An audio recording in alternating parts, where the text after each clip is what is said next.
सावन के पावन महीना गइल बा, चले पगली भोले बाबा के द्वार। पगली भूखिए त सोमारी कर, भोले बाबा के पूजा कर।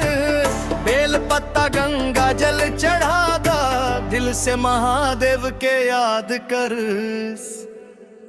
सुबह सुबह नहा के सजी धजी, माथे चंदन हाथ मिलो तो हर हर महादेव बोलत बोलत चला देव घर छोड़ के खोदा।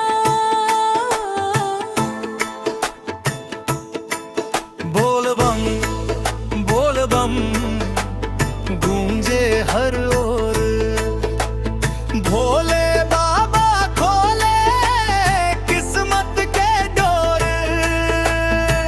पगली भूखिए त सोमारी कर, मिल जाई खुशियन के भंडार। दूध दही शहद चढ़े, मन के हर अरमान कहे। भोले बाबा कृपा करी है, सगरी दुख दर दूर भगी है।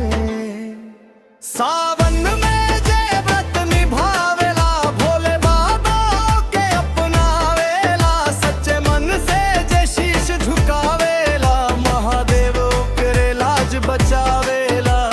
सुश सूर्य गावे भक्ति के गाना, गूंजे हर मंदिर हर दीवाना। पगली भूखिए त सोमारी कर, भोले बाबा रखी है मंदिर।